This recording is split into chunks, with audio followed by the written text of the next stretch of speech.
Welcome to another episode of Kojay's Corner. This is a very special episode as it is a re-release of episode 39, as you can see from the thumbnail. For important reasons, I had to take down the video. However, I am happy to provide the audio version of this interview with my wonderful guest, the Palestinian Christians for Justice. I have links in the description of this video so you could check out to see how you can support them and catch up with everything that they've been covering and sharing as far as events, information, awareness, and even scriptures from the Bible. This is a very, very important interview that I feel is important and relevant even to today, of course, and going forward. This was recorded on February 25th, and the episode premiered 2 days later on February 27th. And I had the opportunity to take out some of the gaps because we did have some audio issues. There's still a little bit in there, but this version has a smoother listen. And there is a section where we do go over their Instagram page. So I do have those visuals available. So if you can, check out that section to the screen or wherever you're watching this so you could see what we're referring to or still enjoy the listen. I really, really appreciate you taking time to listen to this. If it's your second time listening to this, God bless you. Thank you. I really appreciate it. If this is your first time, thank you so much. Share this if you can. And it is my deepest, sincere hope that the more people who are aware of the truth of matters, the closer we are to solving problems, especially with the horrors of today's crisis of ethnic cleansing and genocide, not just going on in Gaza, but other places around the world, including Yemen, Congo, Sudan, and so many other places that I hope we can put an end to this. And it starts with awareness, education, compassion, empathy, and determination to voice up and do what we can to get those in power to use power for the right thing, which is to protect humanity. Without further ado, let's get into the interview. All right. Thanks for being on my show. Hello, Nas and Amanda. How are you doing tonight? Hi, good. How are you doing, Kojay? I'm good. We are having a little bit of a delay, so it's not too much of a problem. Thank you so much for being here. We are going to be talking about Palestine, keeping the conversation going with that, spreading awareness. And I actually met you first, Amanda, at an Eliana concert when we were walking to our cars. My buddy spotted you wearing the shirt with the Superman pulling apart and seeing the Palestine. Our Super Pally shirts. Yeah, that was There we go. great. I love being spotted on the street wearing my Palestinian gear. Got to represent. Yeah, definitely. So, and then Nas, I met you at the Vigil for Hind about what was that, like a month or two ago? Probably about. Yeah. I want to say maybe 4 weeks ago. Oh wow! But I've seen you. I remember seeing you before that. It had to be at a protest or something because I see a lot of familiar faces now that I've been going to as many protests as I can. Yeah, I'm sure we've run into each other before, but I think formal introductions took place at the vigil. Yes, and that's when I met both of you together. I didn't know you were sisters. You both remind me of my sisters. They don't look like they're sisters. Like they're different. Like one sister has dark hair and different features. The other one has brown hair and different features. It's trippy. It's cool though. To be fair, we're actually cousins, but we're practically sisters. Yeah. We just tell people we're sisters. Oh, well, hey, that works. I got cousins like that too, brothers. It's all beautiful. So, yeah. You both are Christian and Palestinian, yes? Mm-hmm. Correct. Were you born here or back home? Where did you grow up? I was born in Canada, but I've lived in America most of my life. Our parents are born in the Middle East, and my parents immigrated during the 6-Day War in 1967. So we're first generation Americans in my family. Oh, is that same with both of you? Yeah. So my mom is her mom's aunt. So she was actually born in Jordan because of the Nakba. They fled to Jordan. So she was born 2 years later. So when they fled, they were actually sheltering in the mountains in Jordan. And gosh, I don't know how many of my mom's siblings were already born. I want to say probably the rest of them, because I would have left her in custody. And then, but they had a child didn't make it because of, the environment that they were having to live in a tent in the mountains in Jordan. So, my mom lived in Jordan. She met my dad in Jordan. So my dad's actually Jordanian. And yeah, then they left to America after that, probably around the same time your family left to America. Yeah, our families immigrated right after each other. Yeah. Just figuring out the best way to navigate the legal system to flee, a war. Yeah. Just like today, history repeats itself. My uncle, which is her grandpa, actually worked for UNRWA. Oh, wow. We believe from stories from our family that that's how they were able to find safe passage out legally. So UNRWA helped with your family getting to safety? Well, yeah, because he worked for them. So he was able to find the right resources Wow. So to help all the families flee. Yeah. Oh, that's beautiful. That's what we're thinking. That's good. Sadly, he passed he actually passed away October of 2023, like right after the genocide started. And my grandfather. Okay. Yeah. And so he's the oldest of my mom's siblings. And I had just been telling her we need to sit down with him and interview him and have him tell his stories. And then we got news he passed away. Oh, I'm sorry. My condolences. Wow. Thank you. Yeah. So so is it safe to say that you and your family have known about all the atrocities going on to the Palestinian people your whole life? What was that? How long have you been aware and active about doing something about it? And what has it been like knowing all this, living it in America or in the West, where so many people don't even know what's going on? You want to go first? So I would say our entire lives, right? Our parents educated us about what happened to them and what that experience was like firsthand. And they were always, constantly telling us like, hey, this is what you need to know. This is basically the anthology of our family, what we went through, how we got here.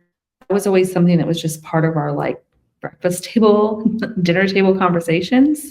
It wasn't something that was just like, oh, there's something in the news, let's talk about it. It's something that we kind of just grew up learning from our families. So we've been actively sharing with our friends and families our entire lives, especially strangers and people that we become friends with, right? Like, oh, I'm Palestinian. Do you know what that means? Like, you've never heard of that before. It's a real place. And I've been doing activism for years, but not as long as Nas. My experience was different. My mom, it was there. We knew about it. But I feel like my mom kind of, from her own trauma, sheltered us from it. But I had friends that I grew up with that were heavily educated, that were Palestinian. And from talking to them, I learned more. I would hear the stories of what happened, but it was something that we knew was there. But my mom, even to this day, she struggles to talk about her experiences. So I had, like I said, some good friends that were involved. One of them actually became a really experienced activist. He's one of my mentors now.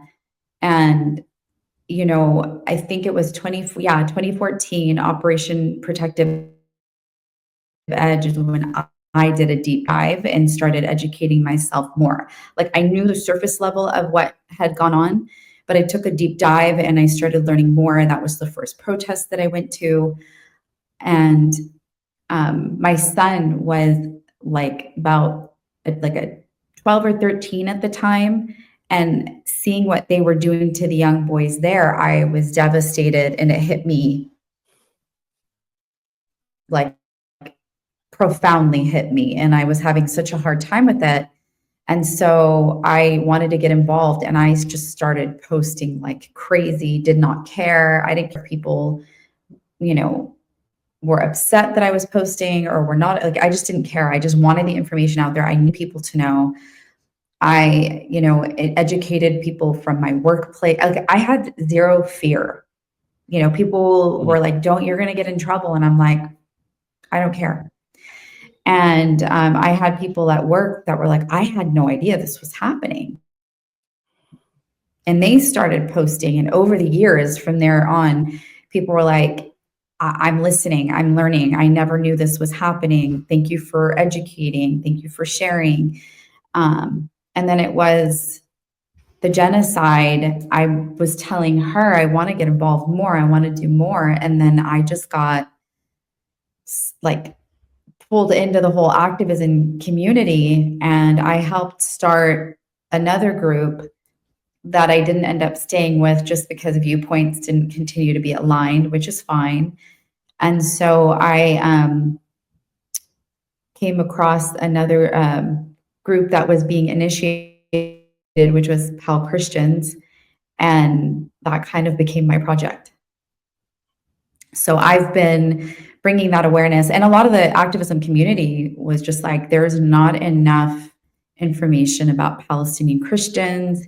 Your voice matters, because the representation wasn't there. Yeah, there's not a lot of Palestinian Christian representation. And we essentially put a wrench in this whole idea of the chosen people, right? Which justifies, Nothing justifies what's happening. Well, let me rephrase that, which they're using to justify, on the false pretense of how they have altered our religion, to like frame the narrative that they want, right? Yeah.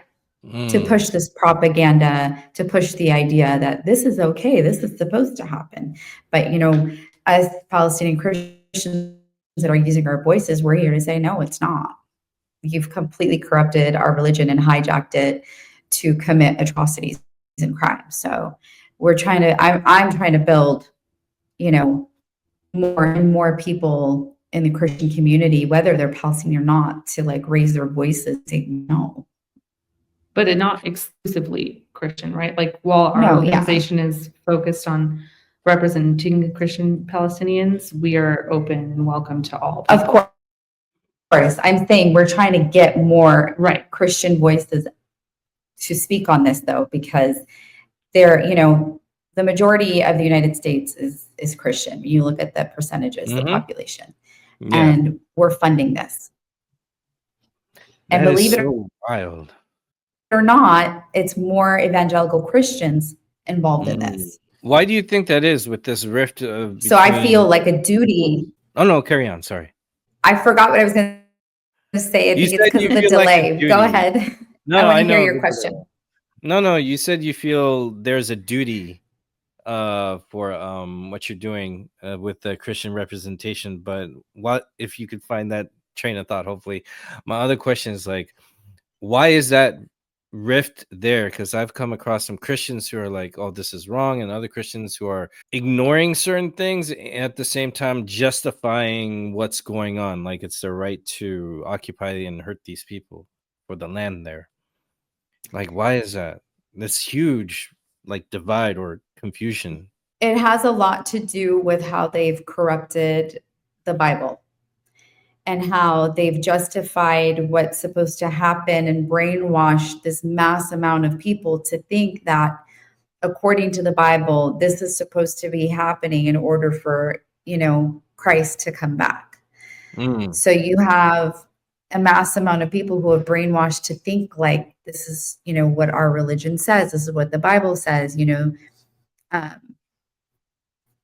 They've taken the word Israel as a physical thing when it's not a physical thing. Israel is essentially the believers of Jesus. The Israelites, which are the people. and not a place. Right. So if you're literally reading the Bible correctly, it's Israelites, which are the followers of Jesus, the followers of God, and not Israel as a place or a refuge for other people that were prosecuted. Yeah. So they've, you know, used this to push this narrative, and they've essentially, you know, they've reworded the Bible in such a way to have people believing that this is what's supposed to happen, you know, and it's not. You know, you have pastors, you know, in Palestine that are literally preaching about how that's the words, like direct descendants of Jesus Christ. And somehow, you know, the American Christians somehow forget that, you know, that's where Christians came from. That's the, you know, the origins. You know, I don't think you came with me to that event, but we did an event for Harvest. Are you familiar with Harvest? The Harvest No, I'm Crusade? not. What is that? Please elaborate, please. So every year they do an event. It's now at Angel Stadium. It's gotten so big, and they have thousands of Christians come out. And oh my gosh, what's the pastor's name? I'm blanking, but he's like a well-known pastor, corrupt pastor. Oh. And they come to Angel Stadium, and basically they do like a sermon, and they bring people to Jesus. So it's like an evangelical Christian event. Greg Laurie. His name is Greg Laurie. And it's this huge event. People come to Jesus, they sing, they pray, they have them come down to the field, and they become born again. And so we went, how Christians capture Palestine. We brought a wagon, we brought water, we brought snacks, and our group created a flyer, and it's debunking Christian Zionism. And we passed out about 500 flyers. But what really stood out to me was when I would introduce myself and tell them I am a Palestinian Christian, that I've lost family in Palestine, in the Holy Land. And the look on their faces was like they were short-circuiting, like, what? You're Christian? Wow. Or I'll get, when did you convert? They do. Yeah. That's a common belief, honestly, that I've run across. Yeah. Well,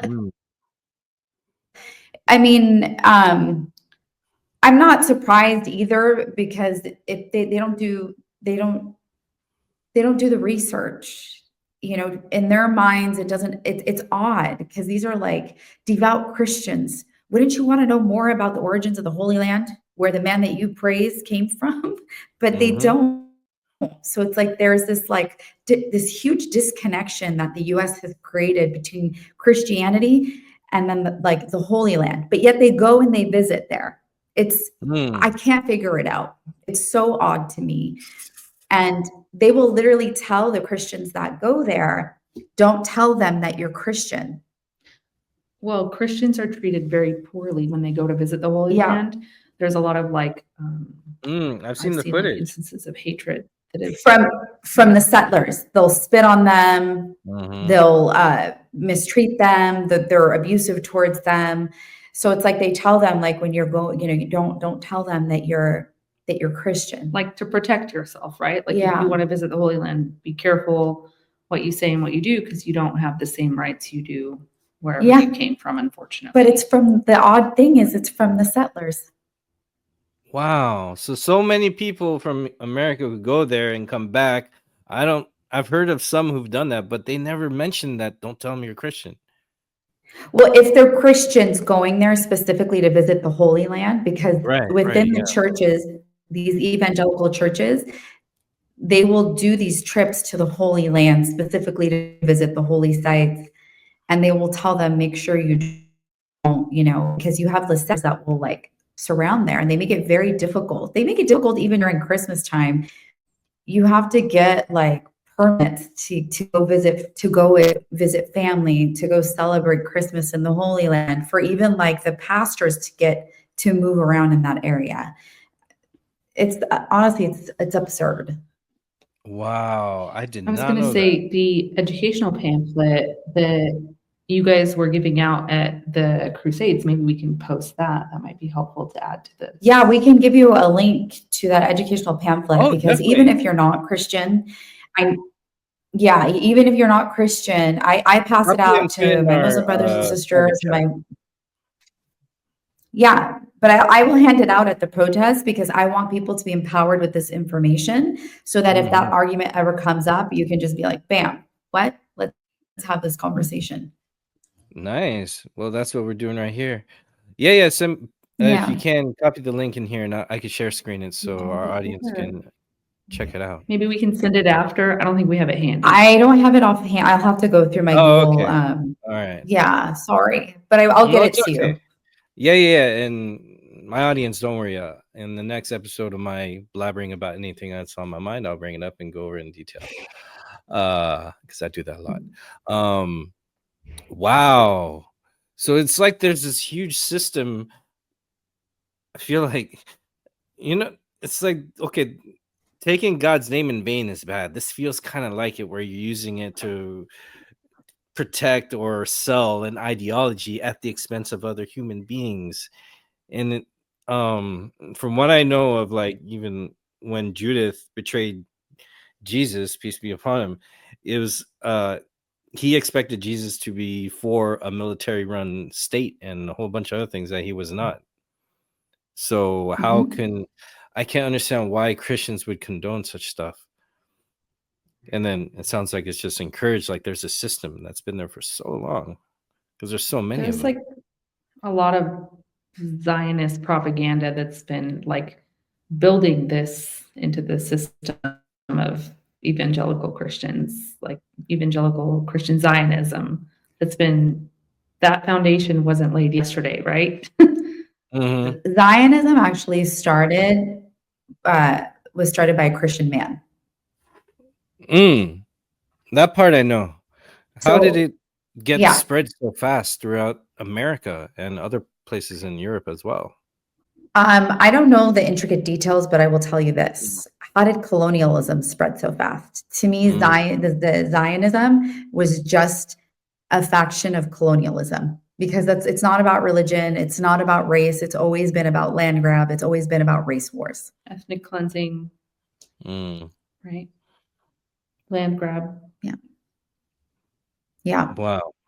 Cultural appropriation. I mean, it aligns up with most of the colonial values, Yeah. unfortunately. Yeah, I mean, I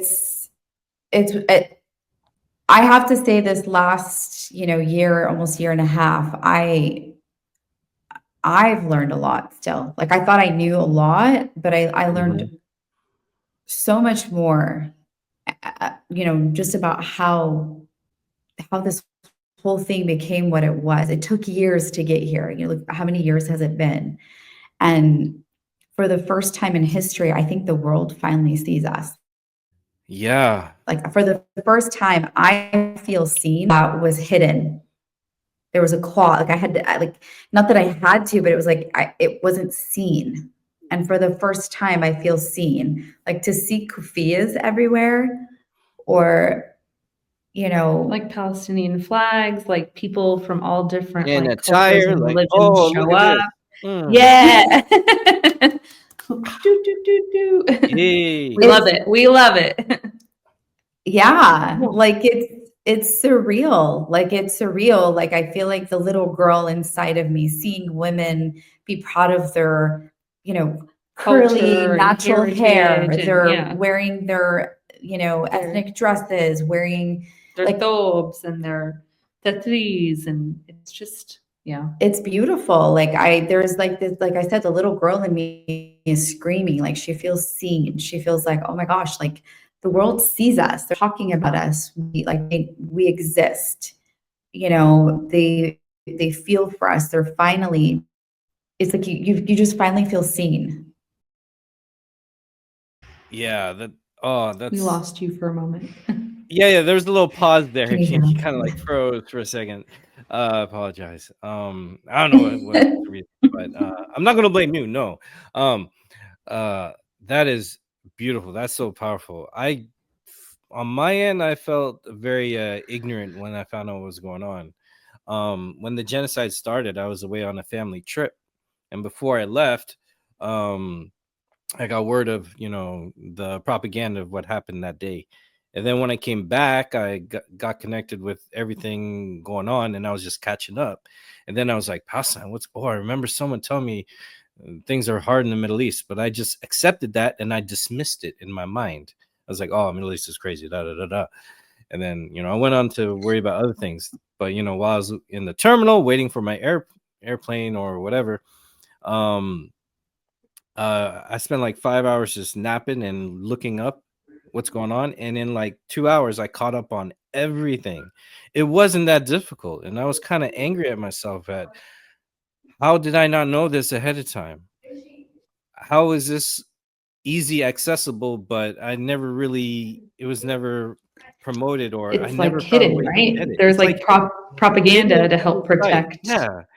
And I don't want to throw propaganda like a wishy-washy conspiracy theorist overused word, but it is astoundingly crazy how blatant obvious what things are going on, but I feel like there's so much distractions around on purpose. Like it must be even more frustrating for you all because I'm like, a Granted, year and a there's more half. coverage now, right? There's more Yes. coverage, there's more exposure. Sorry, I didn't mean to cut you off. No, But you cut me people off. are finally getting to see firsthand what's happening, but this hasn't started today, right?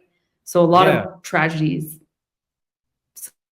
similar to this happen all around the world that we just don't get to see. And I think because of the digital age that we've, Mm-hmm. it's a blessing and a curse, but now people get to see what's really happening.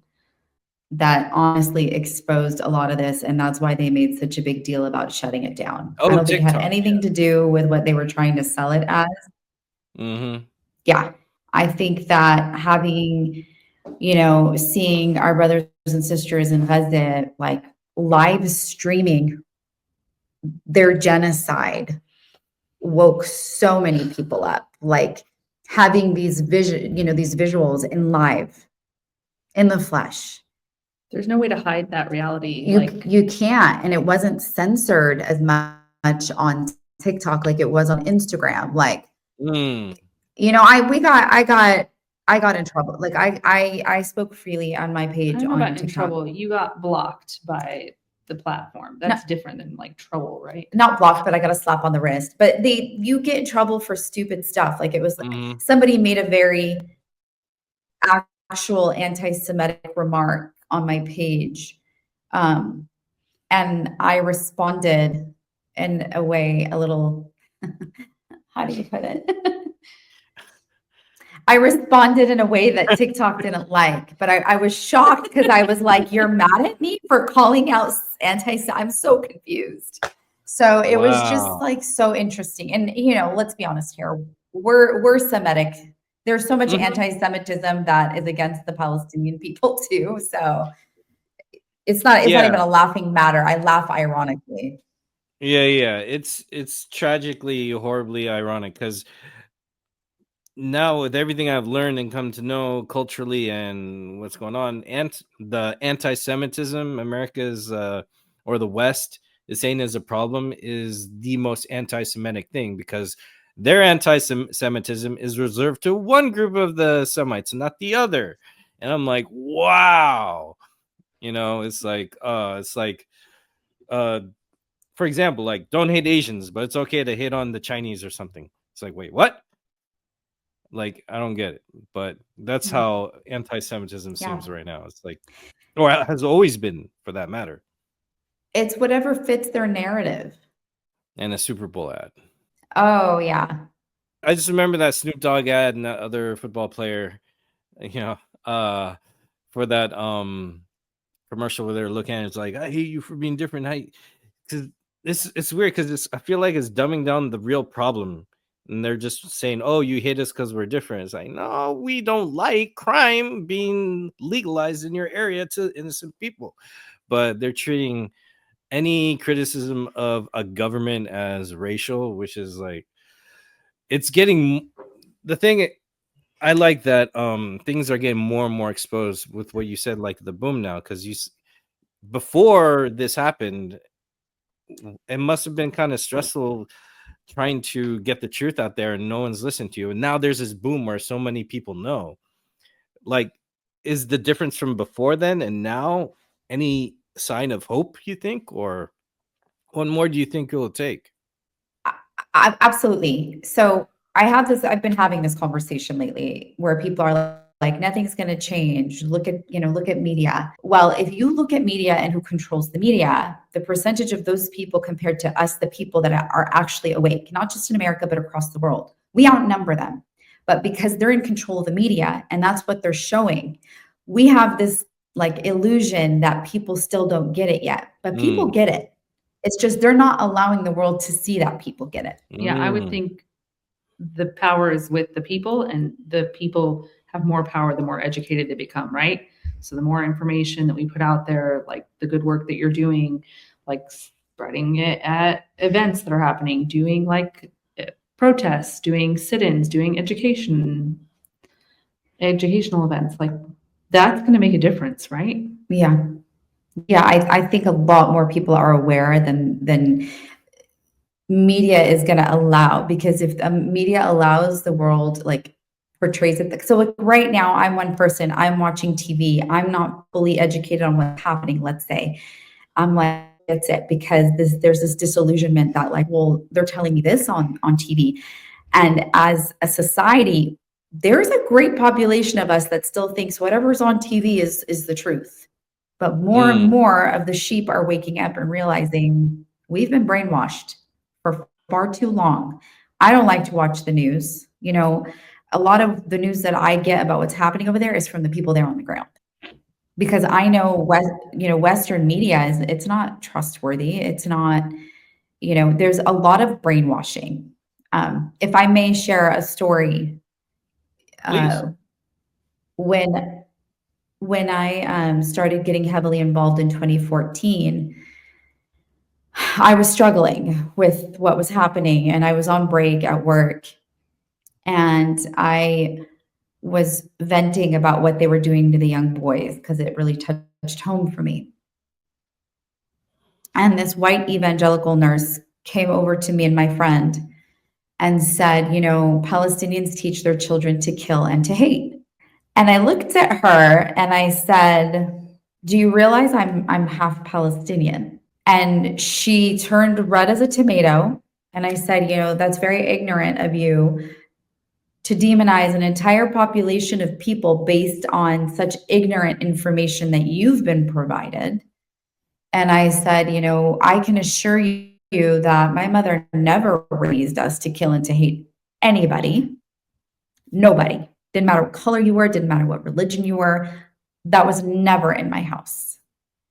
And she proceeded to say, well, was your family born there? I said, I do have family that was born there. Yes.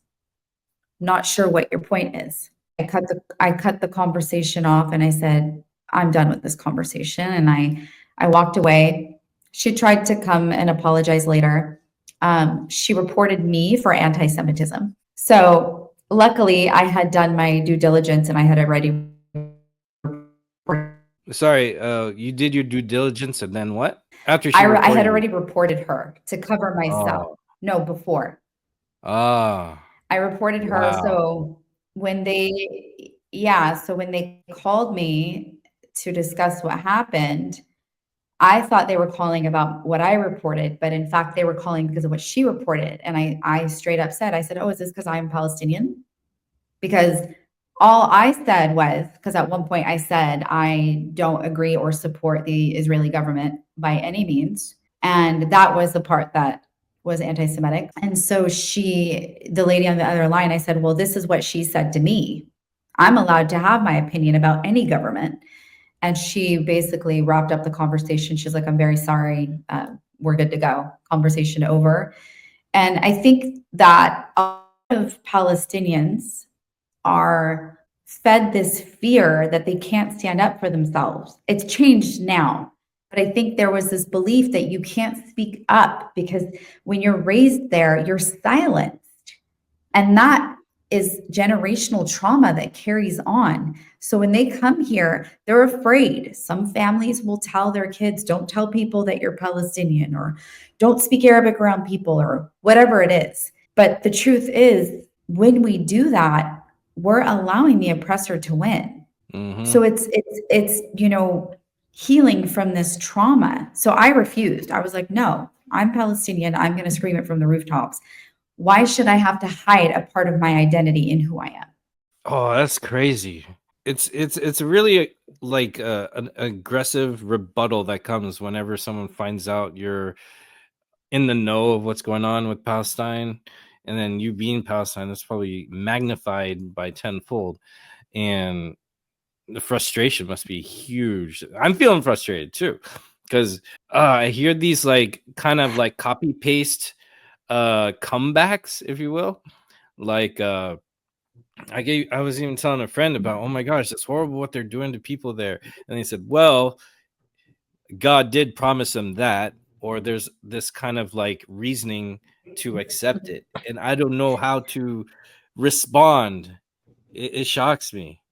Like how many of these you probably encounter on a daily basis, or this probably isn't the first one you come across, huh? No, I mean, I think that's why for me it's so important to highlight the Palestinian Christian experience because of that. When they start spewing this rhetoric of this is what God wants, no, it's not. It's not. He would never be okay with it. Jesus would be in the rubble with all of the Palestinian people. And I did a series on Pal Christians during Christmas, the 12 days. I did the 12 Days of Christmas, the social justice series, and I highlighted verses in the Bible that explicitly showed that Jesus was a social justice seeker. He would have never stood for any of this. I believe that. What about you, Amanda? You have any similar interactions with this ignorance from the or this aggressive what is it? What I'm trying to say? Trying to put it in a nice way. And this kind of You don't have to be nice. We don't have to be nice anymore. yeah, pretty much, right? This aggressive copy paste prejudice towards what's really going on to justify the negative side. Have you come across, such animosity and for being Palestinian and Christian? Yeah, I have, and I try to kill it with kindness, and it really infuriates people with kindness and education, and they're just kind of dumbfounded. Like, I'm like, I love you too. I don't know why you're spewing so much hate. Human being, I have lots of love for humanity and all peoples. And that really seems to stun people. Like when someone's like telling you off or telling you you're terrible because Palestinians support like hate and killing and murder. And I'm just like, I don't know that you've ever met a Palestinian before, but let me show you exactly what a Palestinian's like. Well, every accusation is a confession at the end of the day with them. Well, that's with like people that are actually aggressors, but there are people that really just don't have the foundational education to know the background, the history. And so just like you've learned and you educate people, I think it's our responsibility for our family, for our brothers and sisters, for all people that are suffering to continue that education and, kill it with kindness. As terribly hard as that has been, when someone's screaming hatred in your face. That's hard. Honestly, like even hearing her say that, like, why does it have to be her responsibility? Like if someone's spewing hate, that's going to elicit feelings. Like, I don't know. I'm sorry. I think that's fair. But as somebody living in the diaspora, as a Palestinian who doesn't have to experience this every day, I feel like it is extra my responsibility to be on my shoulders to protect the people that don't have the voice, to be that voice. To be their voice. I agree. That's the problem I have. Like, I feel that responsibility, that extra like weight, like guilt because I'm not there, because my family left or whatever it is. Survival guilt. Yeah, there is definitely survival guilt. And I agree with her. Believe me, when I'm out there in the community, I'm always telling people you've got to kill them with kindness. When you feed the hate with hate, you're giving them what they want. And the minute you feed the minute you answer them with love and kindness is the minute they look at you dumbfounded, like, what? It stuns people. It's amazing. Yeah. I mean, I've Yeah. been at actions where they're literally calling me the worst. I've been called the worst things. And I just look at them and smile, put up the peace sign, continue chanting, continue dancing while I'm chanting, because I have to get that energy, that anger out some way. So I got to move my body. And they just stare at you. I remember one of my comrades was like, the way they were just, they couldn't fathom that you were just smiling and continuing on, even though they were spewing hate in your face. And the truth is it's like, it's enraging sometimes, because it's like, you want to rage. You want to just be like, who are you talking to like that? It's hurtful, but I think it's the right message to put forward. Yeah. Like someone's yelling F you and you're murderers and you need to go to hell. And I'm yelling back, I love you, please. Like, Like, what are they going to all we say? have is love for you. Like, really, what are they going to say? That's the Like yelling. I'm like yelling, like, I love you. yeah, I've seen it. And I'm like, I just imagine this guy going F you, and you're like, I love you. It's like, oh, what? Oh man, that's beautiful. They don't know what to do with themselves. Yeah. I feel like you have to. It's the only way. It's hard because people don't want to have a conversation with you when they have that much hate and they're like so like internalized to feel that like these people are evil and they really are out there to kill people. And I'm like, they're not, but maybe you'll have a conversation with me and maybe you'll learn something if you realize that I'm not a terrible person. I'm not out here trying to like say, kill this class of people. Like, that's not what the message is. Christianity is all about like love and acceptance and forgiveness and not that that's easy and not that it's okay. It's not always easy. It's not acceptable It's not. to justify anything that's happening by any means. But I think that's kind of what I just remind myself. I don't even think it's just Christianity. I mean, I think the Palestinian people as a whole, like, their unwavering faith, no matter what religion they practiced, was something that inspired me. And like, I remember when the fires happened here in California, you had Palestinians in Gaza raising money. Like, what? And praying for us too. Yeah. Yeah. Like, I was like, It's humanity. I That's what cried. humanity is. Yeah, right? it was incredible. I'm like, y'all are going through a genocide over there, and you're worried about the Californians here. And and these are Californians that maybe didn't even look their way throughout this whole genocide, but the pure like love and humanity that they displayed, like, I've learned so much. They inspired me. Like, I am their voice. Like, I am their voice because they don't have a voice. So that's why we have to contain our anger. That's why we have to. But it makes me sad to see that they're going through that and they have to contain their anger, their sadness, the depression, the generational trauma that's going to be embedded into our Palestinian people for decades and centuries to come after these atrocities. It's not like we still notice it in our families, right? Like, our families directly were like abused and jailed, and like tell them about your dad. My father was like doing something random and was like picked up off the street and like held in a prison and like abused for days until my grandfather was able to like beg people to help him get his son back. And he was literally like, he was like a child. He was like doing some chores. 18, I think. Yeah, I think he was like 16 or 17. He was doing chores for his grandfather, painting the wall of his shop. And the Israeli soldiers were just driving through their town and were like, oh, this guy's a hooligan or whatever. I don't know what they thought or why they decided to take him. They basically kicked him off the ladder, dragged him in, and arrested him. And we were lucky enough that some neighbors had seen what had happened and ran to tell my grandfather, who knew a lot of people in the community and was like so luckily enough that they were even informed that he was taken, right? It could happen that he was taken and nobody would have ever seen him again. But luckily somebody saw him be taken. And my grandfather had known people in the society that he was able to go to a friend of his who was a banker and beg him to help him get his child back for doing nothing.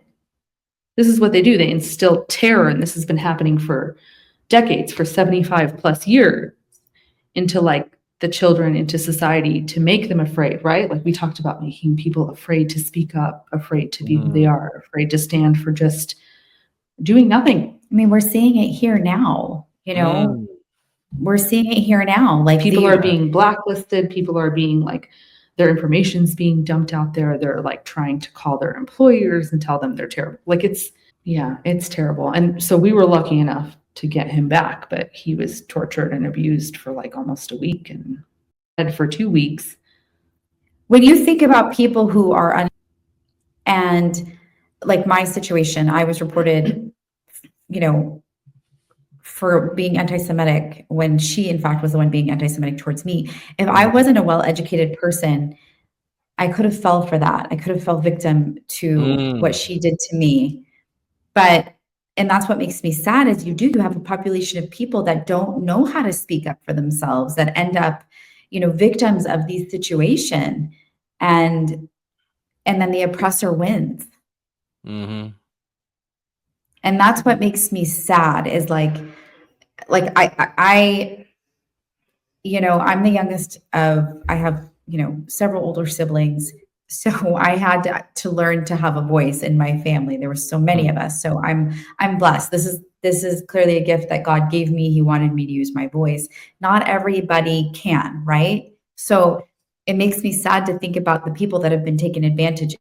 Lucky for me, at 8, I was able to stand this woman and not lose my job for this false accusation of anti-Semitism. And I just think about the amount of people that have, you know, been doxxed or lost their jobs for these false accusations because they didn't know how to speak up for themselves, because the system sets us up to be fearful and afraid. Really, as Middle Eastern people, I mean, I remember the Iraq War and being afraid at school. Yeah, hearing there's a lot of fear. Yeah, like I would hear the teacher, my 3rd grade teacher, talking about the Iraq War in such a way that I, as a 3rd grader, was fearful. And, you know, because this is the propaganda that we were seeing on TV, when we all know, you know, the Iraq War, like the poor Iraqi people and what they went through. What they're still going through. Yeah. I remember that because back then I bought into it. I remember going, oh, this is a bad place and everyone's bad there. I remember believing that. I remember being ignorant about that. So looking back, obviously I don't think that now. It's the information you were presented. Yeah, and then how easy I did accept it and believe it wholeheartedly. That's dangerous. Oh, I pray for forgiveness for many things I've thought and behaved in the past. I'm thankful I'm changed, just got more aware of things, but I thank God for that. Closer I get to God, the more better I become. But it's just so easy when it's easily spoon-fed all over the place. Now, you did mention your family. When this genocide happened, you did have family out there. Do you feel comfortable about sharing the story of what's been going on with your family members there? We still have family there. We lost several family members throughout the war, mostly direct targeting of the bombings of the church. And then 2 of our family members were directly shot and sniped for game or whatever. No justification, right? Like in the church corridor on the way to the bathroom, she was taking her mother to the restroom and they were just like shot and murdered. They actually went viral.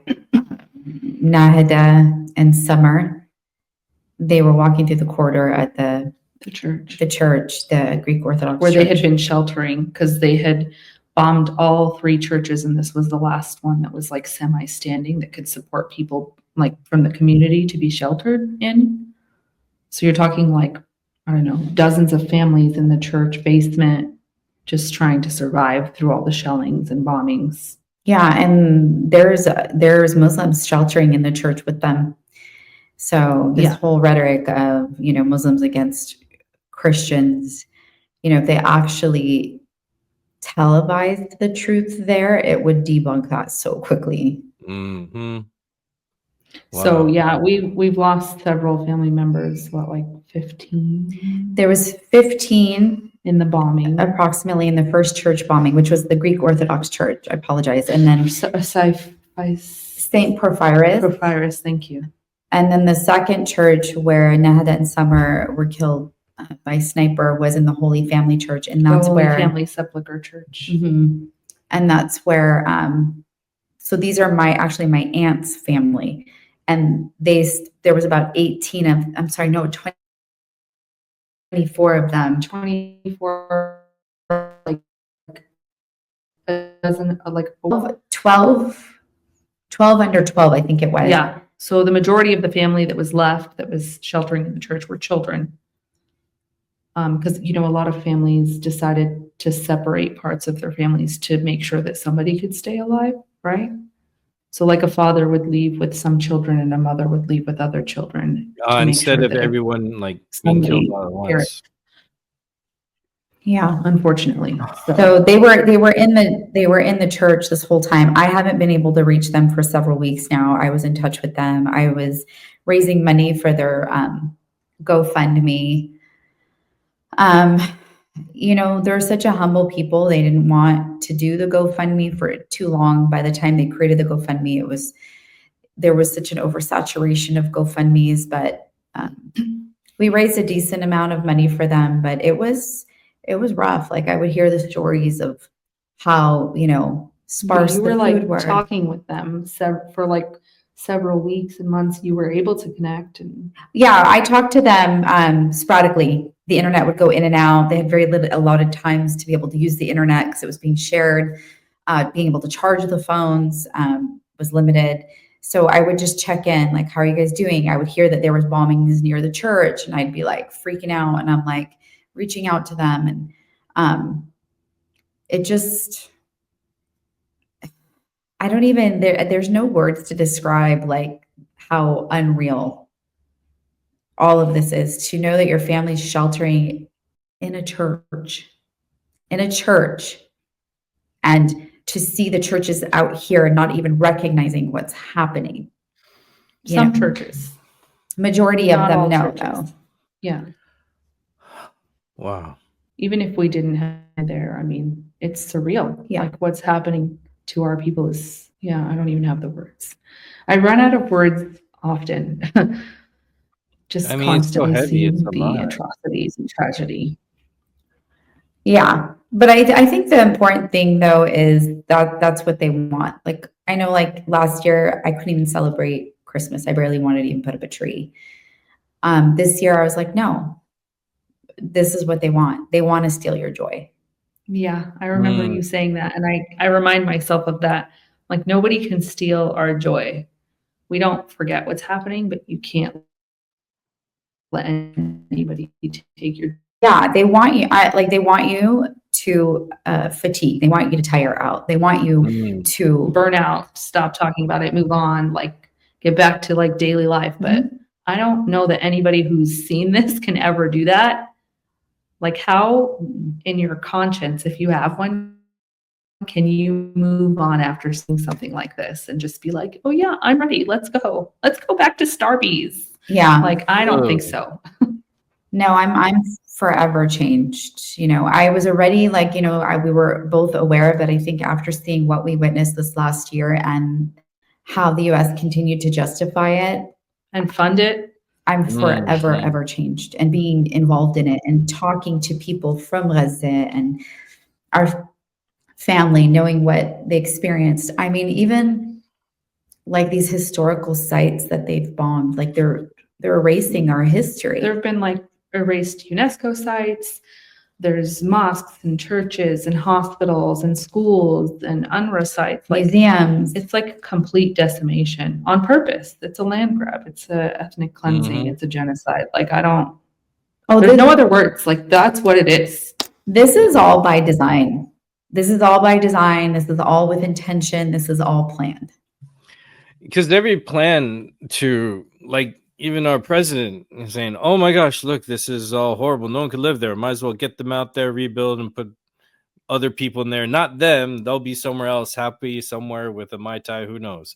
Like, it's like everything's anything our government does to help the situation is always benefiting the illegal occupation and power. And it's so blatant now. I'm glad it's blatant now, but Yeah. it's breaking my heart how it's not stopping. But I'm not going to let this fatigue me either, because this isn't some kind of like trend. This is a horror that it's like a forest fire, or I hate to use this term, but it's the closest thing. It's like a school shooting that is still going on that you're trying to stop. And the people who claim to be against injustice are on the side of the shooter. It's beyond, I can't understand why. And I just hope enough people wake up, and people in power who could stop it won't. And people who want to stop it aren't in power. That's the biggest stressful thing I find right now. I think majority of society is trained to just go with the flow. Just go with the flow. Don't ruffle feathers. Yeah. Yeah, no, but that's the problem. But like for people watching this, I understand that this is not, for the Americans that are watching this, a lot of people have this idea, well, it doesn't affect us. But people need to open their minds to recognize if this can happen there, this can happen here. And the fact that our president could be depraved on that level to say we're going to build resorts over the bodies of freshly killed people, like, would we stand for that here? But they have minimized and demonized the Palestinian people to the point that people here, the majority of people here, like, don't see value. Like they see Palestinians as less than. And that's why it's up to us to humanize Palestinian people, is to show them that like we are all human. We are all the human species. It doesn't matter where you come from. We all look the same on the inside. We all bleed the same blood. Why would we be okay with this? And like I said, if we are going to allow this to happen to one people, it will happen. It can happen anywhere. And people need to wake up and realize that. This whole idea of it doesn't affect us. Yes, it does. It really does. Especially because we're funding this. Yeah. With our tax dollars forcibly. And as we're recording this is February 25th, the 1-year anniversary of Aaron Bushnell, who did the most extreme protest, setting himself on fire, yelling "Free Palestine." Self-immolation. Yep. Yes. Yeah.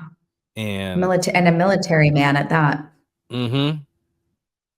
And that position he's in, because I have had, from my one side of the family, there's a history of being in the military. You're not crazy to get in that position. All these screenings, you're intelligent, you know what's going on. He was in his sound mind. He knew exactly what he was doing. I'm not for suicide, but that's how heavy this is, and that has been dehumanized and downplayed by our media and whatever's in power with giving us information, and that shocked me as well. I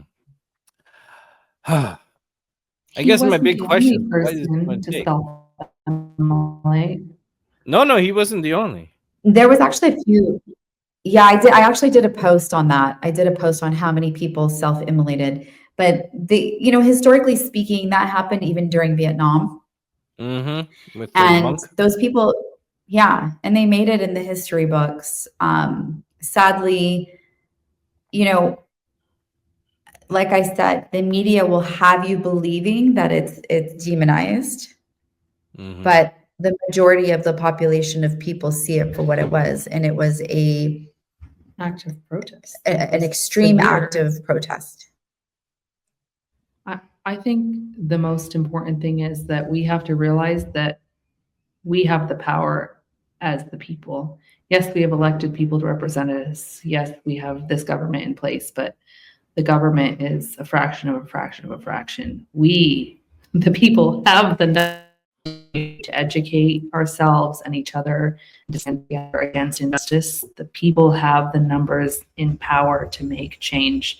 And you can see that it's made change in different countries across the world. People have been coming together to protest, stand up and to speak out against these injustices and to hold their public representatives responsible. This is not what I want. And we just have to continue, I think, as the people to stand together to do that. I think that's what's going to have impactful change. Absolutely. And I mean, like you just said it, the government to represent us.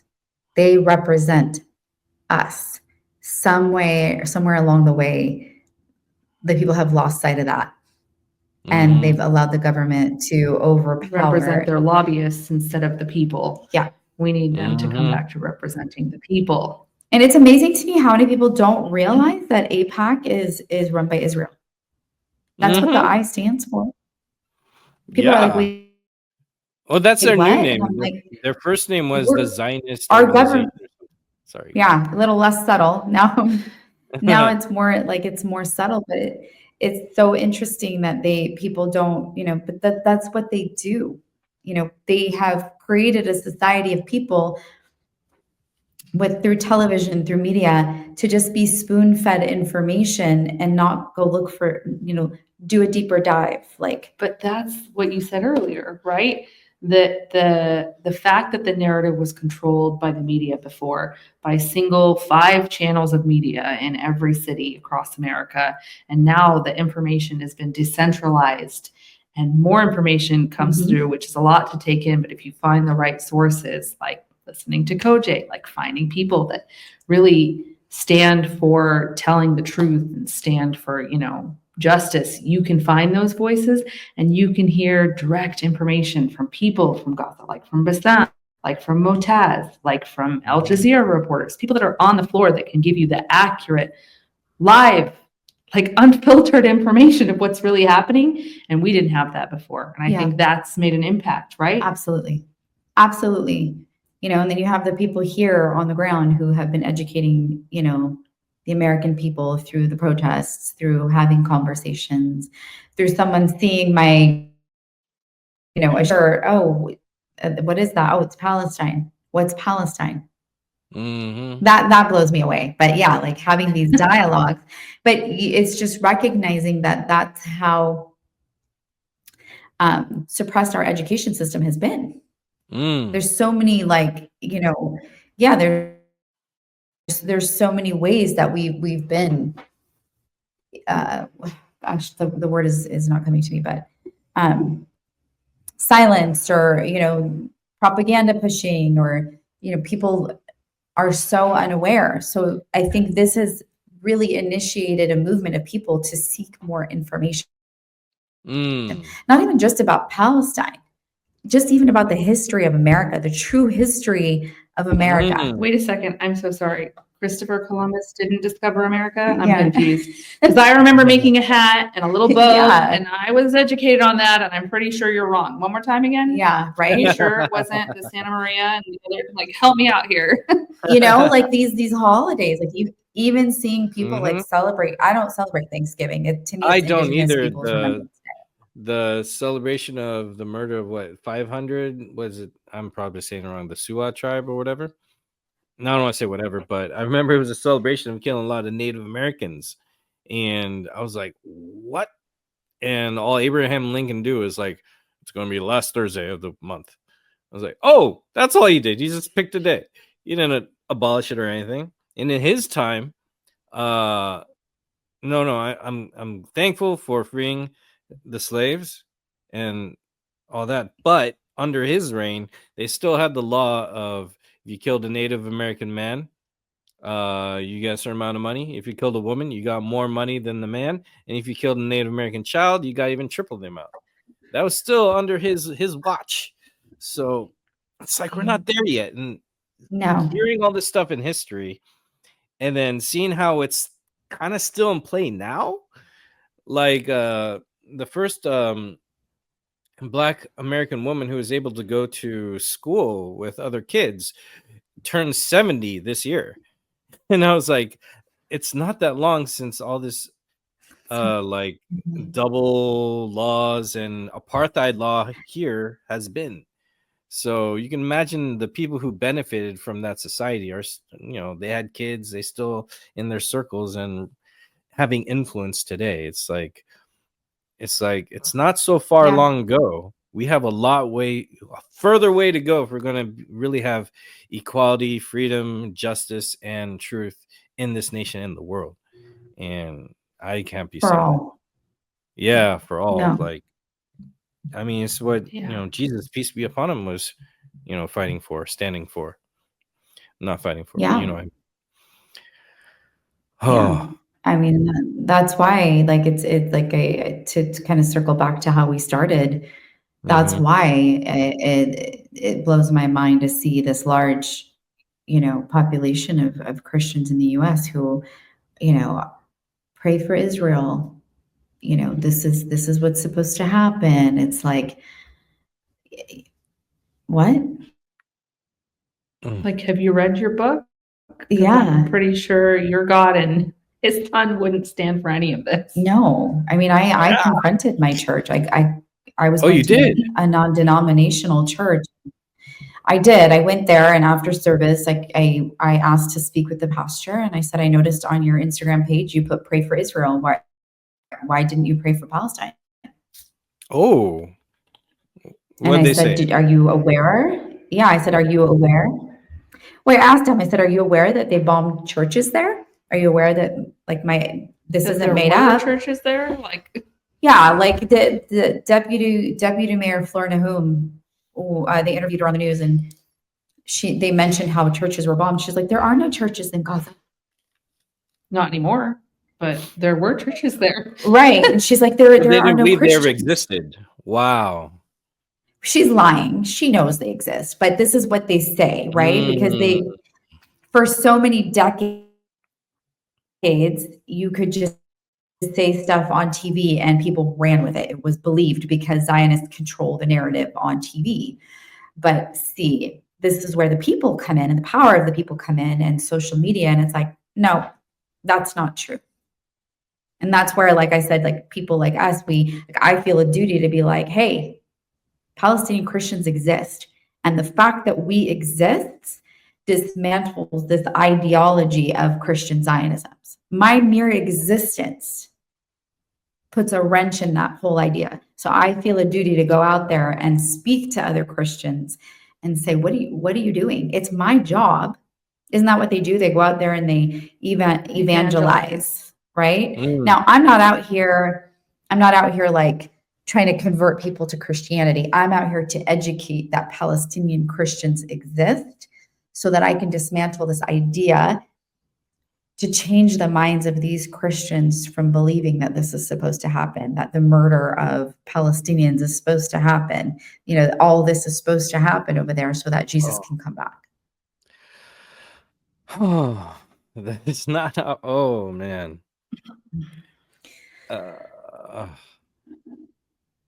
It's mm, mm. It seems so backward. If to me to have to force to take land and kill people to have someone who's against that to come back, that just screams like something that pleases only the devil, you know? It has Yes. nothing to do Yes. with God at all, furthest from. No. And that breaks my heart because I thought people like I would go to Christians when this was happening and talk to them, and then like I said earlier, I would get this weird defense for the murderers, and I was quite beside myself for a long time. I had an identity crisis over that. I was like, what? How long has this been there? It's like, oh. So you two are very dedicated, wonderful Christian human beings, and you have your own like page. And do you organize things, or what do you got going on, or Yeah. what's the next steps going forward to help on this? Answer all that if you want. So the organization is called Palestinian Christians for Justice. Our Instagram is excuse me, Ooh, right here. You follow there them it is. here. Yeah. So it's a as it says there, grassroots initiative, and our whole the main goal is to dismantle like the harmful ideologies of Christian Zionism. That's what we set out to do. Through education, through actions, through Yeah. we've teaching. like we've organized we organized an Easter event last year in front of Luke Correa's house. We did a whole Easter procession. We had Easter eggs. He's a Catholic man, so it was really important to be like, hey, we've organized protests. We did an event where we had doctors who were in Gaza come and speak at one of our Middle Eastern churches and share their experiences. So we just kind of highlight and come together. And it's not exclusive. Like I have a lot of like Muslim population that follows us, a Jewish population that follows us, non-denominational people. So it's focused on, just dismantling this rhetoric about Christian Zionism, and then obviously we highlight, there you go. There are Christians and Muslims in Gaza. Perfect spot that you had it on right there. Highlighting a lot of this false narrative that the U.S. tries to portray. So our goal, like I said, is just to dismantle the Christian Zionist rhetoric. We are working on a fundraiser for the children in Gaza. I believe her name is Wafat. Forgive me, I'm blanking. She created a little village, this like colorful village. Oh, the children's village where they restarted education. Mm-hmm. We're helping raise money for the children in Gaza. When I have more information about that, I'll pass it on to you. We've got like a group of different organizations coming together to do this event. Yeah, I would love to share that. I think for me, our goal is aimed more at this point to I think educating is so important because people don't realize. I'm happy to answer questions. People have reached out to me,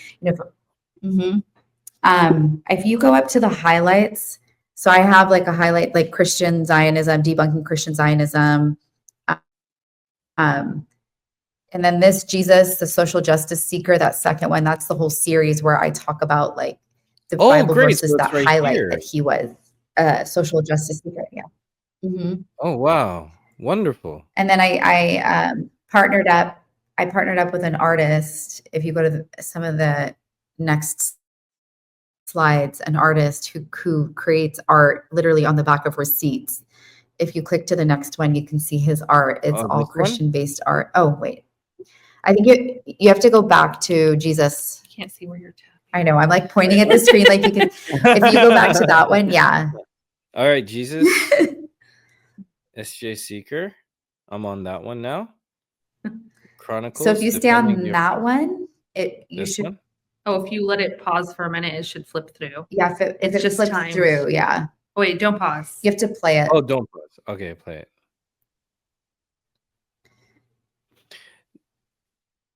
I'll read it just in case. Do you want me to read this, or is this the receipt art? No, if you go to the next slide, you'll see the artwork from the. Yeah, you'll see the artwork. I was just trying to show you the artwork. I mean, they can check it out. Yeah. Wow. So these are created on the back of receipts. So with each verse that we did, I describe it, and then I attach his art. We like worked together and collaborated the art pieces with the Bible verses. Yeah. That's beautiful. So this says, defend the weak and the fatherless, uphold the cause of the poor and the oppressed, rescue the weak and the needy, deliver them from the hand of the wicked. Psalm 82, 3-4. Of the wicked. That's beautiful. The work, wow. Yeah. I think it's like a message that anybody can stand behind. Yeah, I mean, I think definitely. my idea behind doing this was to kind of get Christians to reflect, those that were questioning. And there's the artist, Ramone Romero. Oh, wow. But to get Christians to reflect, while they're reading their Bible, Yeah. This is beautiful. Very powerful. Great artwork. Wow. I like this one right here. It was Jesus with the keffiyeh, Yeah, because I think he's that was one of his. Yeah, born that was 2 days ago. Palestinian. Yes. Yeah, I mean, if Jesus was born today, he would be Palestinian. Uh-huh. You know, there's a lot of argument on that. That's a whole conversation we can get into for another. We don't have 7 more You're hours. welcome. Yeah. You're welcome back. You're welcome back anytime. I would like to discuss that one too, because the faith, ethnicity of Jesus, peace be upon him, has been an argument and selling point to the occupation at some of these, debates I've had with people who are trying to, support the genocide going on and justify it, and which is baffling to me. Yeah. I know because I've experienced it. I've encountered it. You know, people are like, "Oh, he wasn't Palestinian," and I'm like, "If he was born today, he was. He would be." You know, Mm-hmm. that it's kind of like I was born here, right? That Mm-hmm. makes me American because I was born here because it's now America, even though it's Mm-hmm. Tongva, like it's Turtle Island. But Mm-hmm. you know, the land, yeah, the name was changed over a period of time. Mm-hmm. Different leadership, different ruling. But at the end of the day, it's Palestine. Mm-hmm. I have It's this. Palestine right now. I ordered this print. It's somewhere back there. I'll show it next video I ever do with these.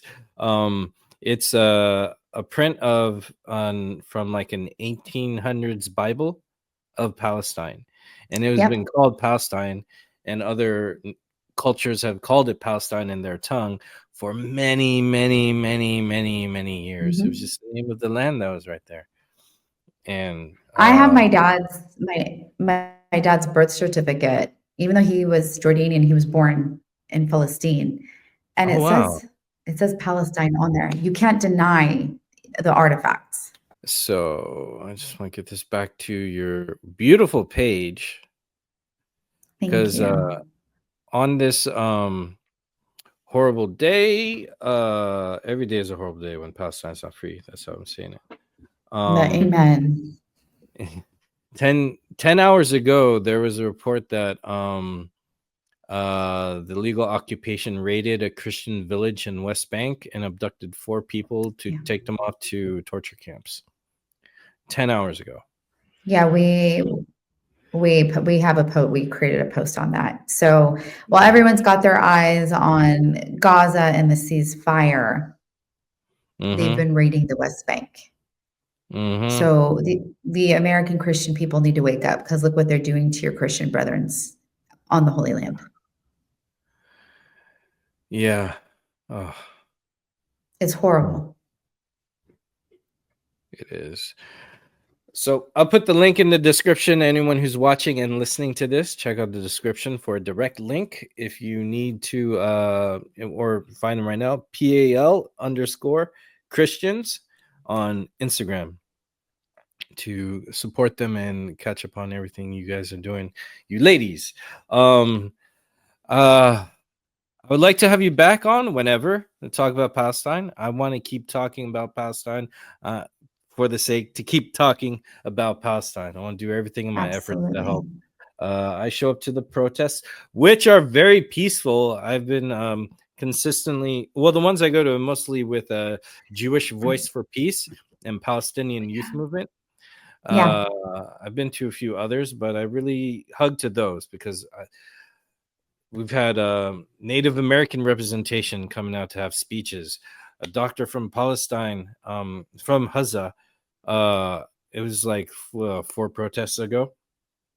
He said something that really moved me. He said that the kids and the people know exactly who's killing them, and they can see the weaponry that's killing them, and they know it's America. And they've said that one of the most motivating things that they've seen is the protests in America. That gives them hope. And I had some political person who was against all this saying, "No, protests don't do a thing," but I have to go. When I go, I feel like it's a spiritual service. I feel moved. Sometimes I cry. It's so important. Don't believe them.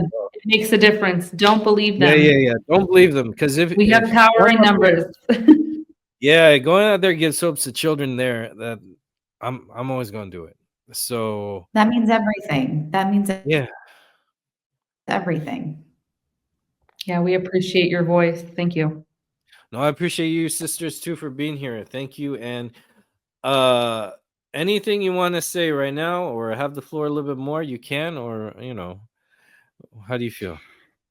I just want to say thank you for, you're not even Palestinian, and the fact that you feel this passionate, that, your humanitarian side is screaming. And that means so much to us. And the fact that you're using your platform for this, because I know that like people lose followers, or, Oh, I you're have. trying to build your own platform. Yeah, I believe it. Like, hey, I you're believe it. supposed But to talk about pro wrestling and video games. What is this? But I don't mean to talk over you, but I have noticed more people who aren't aware of worldly matters or things that happen outside America have been. And so even if it's 4 or 5, I'm gonna keep trying. So that's why I yeah, really appreciate you helping me do this. And I hope I'm helping you. So yeah, I'm grateful to you. And even if you plant one seed and that seed plants 10 more, that's what it's all about. And that's what I always tell our group, when they feel discouraged. I'm like, hey, if we went to that harvest event, if we only planted one seed today, I'm happy. I am happy.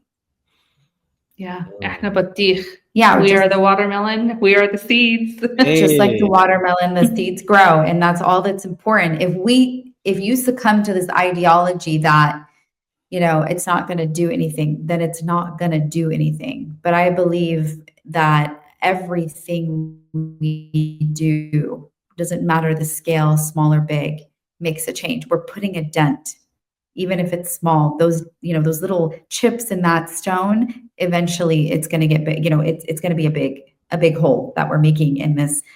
If it wasn't such a problem, then they wouldn't be making all of these new laws to make protesting on college campuses illegal. If the voices didn't matter, if they're telling us that our voice doesn't matter and we come together and protest doesn't matter, it wouldn't cost them millions of dollars when we shut down streets in Los Angeles to protest. Every single time that there is a cumulative effort and people come together, don't let anybody tell you that it doesn't matter or make no impact, because it makes a bigger impact than Yeah, it's made an impact. What she said, spot on. If it wasn't making a big impact, they wouldn't be pushing so hard to silence us even further.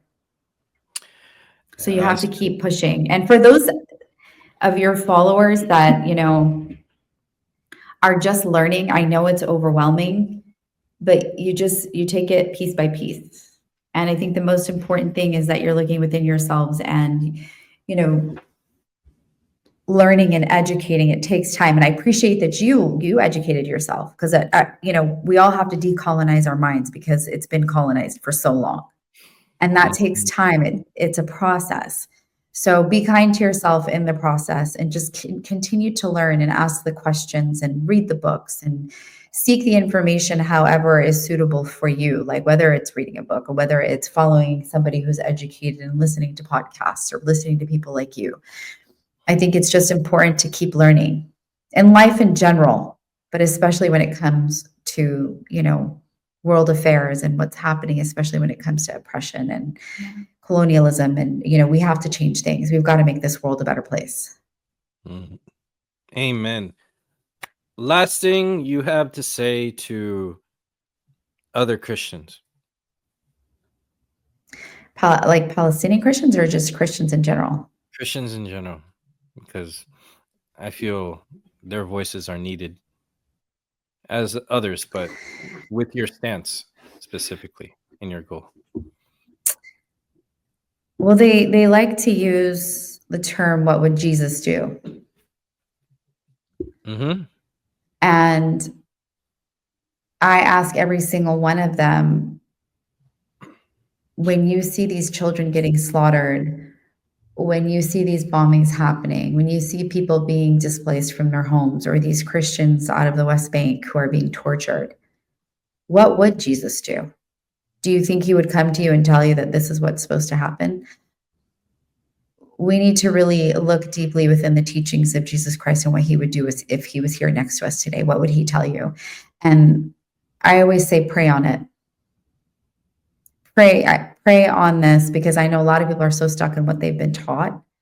But pray on it. Ask him for guidance on this very issue, because Jesus would never stand by and let this happen. He would be there with the oppressed. He would be there with those children. He would be in the rubble. He would have been next to Mu'taz carrying those children, removing the rubble to help people get free. So open your mind, expand your heart, because this is not Christianity. And we need to remember the core of Christian values and,